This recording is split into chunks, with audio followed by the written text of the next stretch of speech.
Hi friends, నమస్తే. నేను మీ Rama. Welcome back non stop cooking Telugu. ఈరోజు మన ఛానల్లో స్పెషల్ ఎమ్మీ రెసిపీ కుడుమ్ బూరెలు. బయట కరకరలాడుతూ లోపల సాఫ్ట్గా చాలా అంటే చాలా టేస్టీగా ఉంటాయి.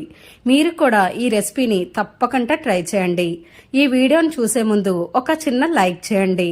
అలాగే మన ఛానల్ని ఎవరైనా కొత్తగా చూస్తే తప్పకుండా సబ్స్క్రైబ్ చేసి పక్కనే ఉన్న బెల్ ఐకాన్ని యాక్టివ్ చేయండి. ఇంకెందుకు ఆలస్యం, ఇప్పుడు దీని ప్రాసెస్ ఏంటో చూద్దాం. దీనికోసం ఒక బౌల్లో 1 కప్పు మినపప్పును వేసుకోండి. 2 కప్పుల దోస రైస్ లేదా రేషన్ బియ్యం వేసుకోండి. ఇప్పుడు దీన్ని 2-3 సార్లు శుభ్రంగా వాష్ చేసుకోండి. ఇలా వాష్ చేసిన తర్వాత ఇందులో వాటర్ వేసి 4 గంటల పాటు వీటిని పక్కన పెట్టుకోండి. దీని తర్వాత వేరే బౌల్ తీసుకోండి. ఇప్పుడు ఇందులో 2 కప్పుల పెసరపప్పు వేసుకోండి. దీనిని కూడా శుభ్రంగా వాష్ చేసుకోండి. ఇప్పుడు ఇందులో వాటర్ వేసి 2 గంటల పాటు నానబెట్టండి. 4 గంటల తర్వాత ఇలా నానిన ఈ పప్పుని మనం మిక్సీ జార్లో వేసుకుందాం. ఇప్పుడు మనం ముందుగా నానబెట్టిన మినప్పప్పు బియ్యాన్ని మిక్సీ జార్లో వేసుకోండి. ఇలా వేసుకున్నాక ఇందులో కొంచెం సాల్ట్ని యాడ్ చేయండి. ఇక్కడ సాల్ట్ అనేది మీరు ఎక్కువగా వేయకూడదు. ఇప్పుడు దీన్ని ఫైన్గా గ్రైండ్ చేసుకోండి. ఇలా దీన్ని గ్రైండ్ చేసి ఒక బౌల్లో వేసుకోండి. ఇదే ప్రాసెస్లో మిగిలిన పప్పును కూడా ఇలా గ్రైండ్ చేసి పక్కన తీసుకోండి. ఇప్పుడు అదే మిక్సీ జార్లో పెసరపప్పును కూడా వేసుకోండి. ఇలా వేసుకున్నాక ఇందులో కూడా కొంచెం సాల్ట్ని యాడ్ చేయండి. ఇప్పుడు వీటిని గ్రైండ్ చేయండి. ఇక్కడ మీరు పెసరపప్పుని మరీ సాఫ్ట్గా గ్రైండ్ చేయకూడదు. ఈ పప్పుని కొంచెం గాఢగాఢగా మాత్రమే గ్రైండ్ చేసుకోండి. ఇలా పప్పు అంతటిని బాగా గ్రైండ్ చేసిన తర్వాత ఇప్పుడు వీటిని మనం ఇడ్లీలా పెట్టుకోవాలి. ఇప్పుడు ఇడ్లీ పాత్ర తీసుకోండి. ఇలా ఇడ్లీ పాత్రలో వీటిని ఇడ్లీలా వేసుకోండి. ఇలా మీకు పిండికి సరిపడా ఇడ్లీ పాత్రలో వేసుకోండి. ఇప్పుడు వీటిని ఇడ్లీ పాత్రలో కొంచెం వాటర్ వేసి ఇడ్లీలా పెట్టుకోండి. ఇక్కడ ఫ్లేమ్ని మీడియం ఫ్లేమ్లో పెట్టి ఒక 10 నిమిషాల పాటు వీటిని బాగా కుక్ అవనివ్వండి. ఇప్పుడు ఈ ఇడ్లీ పాత్ర నుంచి ఇడ్లీలను తీసుకొని ఒక బౌల్లో వేసుకోండి. ఇలా తీసిన ఇడ్లీలను బాగా చల్లారనివ్వండి. ఇలా ఇది బాగా చల్లారిన తర్వాత వీటిని మనం మిక్సీ జార్లో వేసుకుందాం. ఇప్పుడు వీటిని కొంచెం కొంచెం ఇలా మిక్సీ జార్లో వేసుకోండి. మీరు మిక్సీ జార్లో వేయకుండా చేత్తో అయినా ఇడ్లీని మెదుపుకొని తీసుకోవచ్చు. ఇలా మిక్సీ జార్లో వేయడం వల్ల ఇక్కడ ఈ ఇడ్లీ అనేది పొడి పొడిగా వస్తుంది. ఇక్కడ మీరు స్పీడ్ 1లో పెట్టి 1 మినిట్ మాత్రమే ఇలా మిక్సీ జార్లో వేసుకోండి. ఇప్పుడు దీని పాకం కోసం ఒక ప్యాన్లో 2 కప్పుల బెల్లం వేసుకోండి. అలాగే 1 కప్పు వాటర్ వేసుకోండి. ఇక్కడ నేను ఆర్గానిక్ బెల్లం పౌడర్ యూస్ చేస్తున్నాను. దీని ప్లేస్లో మీరు నార్మల్ బెల్లమైనా తీసుకోవచ్చు. ఇక్కడ ఫ్లేమ్ని మీడియం టు హై ఫ్లేమ్లో పెట్టుకోండి. ఇలా ఈ బెల్లం అనేది బాగా కరిగే వరకు దీన్ని కలుపుతూ ఉండండి. ఇక్కడ పాకం అనేది లేత తీగ పాకం వస్తే సరిపోతుంది. లేత తీగపాకం అంటే 2 వేళ్ల మధ్య ఈ పాకాన్ని పట్టుకుంటే ఇలా దారంలా సాగాలి. ఈ స్టేజ్లో ఉండేటప్పుడు స్టవ్ ఆఫ్ చేసేయండి. మనం ముందుగా ప్రిపేర్ చేసిన కుడుములో ఇప్పుడు పచ్చి కొబ్బరి తురుముని 2 కప్పులు వేసుకోండి. అలాగే ఇలాచీ పౌడర్ 1 టేబుల్ స్పూన్ వేసుకోండి. ఇలా వేసుకొని వీటన్నింటినీ బాగా కలిసేటట్టు ఒకసారి బాగా కలుపుకోండి. ఇలా బాగా కలిపిన తర్వాత ఇప్పుడు ఇందులోకి మనం ముందుగా ప్రిపేర్ చేసిన బెల్లం పాకాన్ని కూడా కొంచెం కొంచెం యాడ్ చేసుకోండి. ఇలా యాడ్ చేసుకొని ఒకసారి వీటిని గరిటతో బాగా కలుపుకోండి.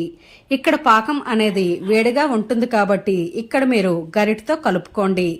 దీని తర్వాత మిగిలిన పాకాన్ని కూడా వేసేసుకోండి. ఇలా పాకం మొత్తం వేసిన తర్వాత ఈ పెసరపప్పు ముద్దని ఇలా చేత్తో బాగా కలుపుకోండి. ఇలా చేత్తో కలపడం వల్ల ఈ పెసరపప్పులో ఎక్కడైనా ఉండలు ఉంటే అవన్నీ ఈజీగా కలిసిపోతాయి. ఇలా ఈ పాకం పెసరపప్పు మొత్తం అంతా బాగా కలిసిన తర్వాత ఇందులో కొంచెం ముద్దను తీసుకొని ఇలా మీకు నచ్చే సైజులో మీరు వీటిని బాల్స్లా ప్రిపేర్ చేసుకోండి. పూర్ణం చేసేటప్పుడు ఈ పూర్ణాన్ని కొంచెం అడిచి చేసుకోండి. దీనివల్ల బూరెల తోపులో వేసేటప్పుడు ఇది విడిపోకుండా ఉంటుంది. ఇలా పూర్ణాలన్నీ చేసిన తర్వాత ఇప్పుడు బూరెల తోపు తీసుకోండి. ఇందులో 2 టేబుల్ స్పూన్ల బెల్లం పౌడర్ వేసుకోండి. దీని ప్లేస్లో మీరు బెల్లాన్ని కొంచెం దంచివైనా వేసుకోవచ్చు. ఇలా వేసుకొని వీటిని ఒకసారి బాగా కలుపుకోండి. ఇక్కడ బూరెలతో పనేది గట్టిగా ఉండకూడదు. ఇలా ఇది కొంచెం దోశ బ్యాటర్లా ఉంటే సరిపోతుంది. ఇక్కడ మీరు గట్టిగా చేస్తే పూర్ణం పైన లేయర్ అనేది బాగా దలసరిగా వస్తుంది. కాబట్టి ఇలా వీటిని పల్చగా చేసుకోండి. అలా అని మరీ పల్చగా చేయవద్దు. వీడియోలో చూపించే విధంగా దీని థిక్నెస్ ఉండేటట్టు చూసుకోండి. ఇప్పుడు ఇందులో పూర్ణాన్ని ముంచండి. పూర్ణానికి ఇలా ఇది లేయర్లో అంటుకుంటే సరిపోతుంది. ఇప్పుడు డీప్ ఫ్రైకి సరిపడా ఆయిల్ వేసుకోండి. ఆయిల్ కొంచెం మీడియం హీట్లో ఉండేటప్పుడు ఈ పూర్ణాన్ని ఈ బూరెల తోపులో ముంచి ఇలా వీటిని బూరెల్లా వేసుకోండి. ఇక్కడ ఆయిల్కి సరిపడా బూరెలను వేసుకోండి. ఇలా వేసుకొని 1 మినిట్ తర్వాత మాత్రమే వీటిని గరిటతో మీరు ఫ్లిప్ చేయాలి. మీరు వెంటనే ఫ్లిప్ చేసేటట్టయితే గరిటకి ఈ బూరెలు అనేవి అంటుకుపోతాయి. అలాగే ఈ బూరెల్ని ఈజీగా ప్రిపేర్ చేసుకోవచ్చు.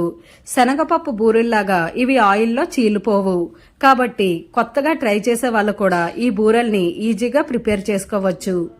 ఒకవేళ మీకు బూరెలతో పనేది పల్చగా అనిపిస్తే ఇందులో కొంచెం మైదా పిండిని యాడ్ చేసుకొని బాగా కలిపి బూరెల్లా వేసుకోండి. ఇలా ఈ బూరెలు అనేవి గోల్డెన్ కలర్ వచ్చే వరకు మీడియం ఫ్లేమ్లో బాగా ఫ్రై చేయండి. ఇక్కడ మీరు బూరెలు చేసేటప్పుడు లో ఫ్లేమ్లో కానీ హై ఫ్లేమ్లో కానీ పెట్టుకోకూడదు. హై ఫ్లేమ్లో పెడితే బయటకు కలర్ వచ్చి లోపల అనేది సరిగ్గా ఉడకదు. లో ఫ్లేమ్లో పెడితే బూరెలు అనేవి ఆయిల్ని బాగా అబ్జర్వ్ చేసుకుంటాయి. మిగిలిన బూరెలను కూడా ఇదే ప్రాసెస్లో మీడియం ఫ్లేమ్లో గోల్డెన్ కలర్ వచ్చే వరకు బాగా ఫ్రై చేసుకోండి. అలాగే 1 మినిట్ తర్వాత మాత్రమే వీటిని ఫ్లిప్ చేసుకోండి.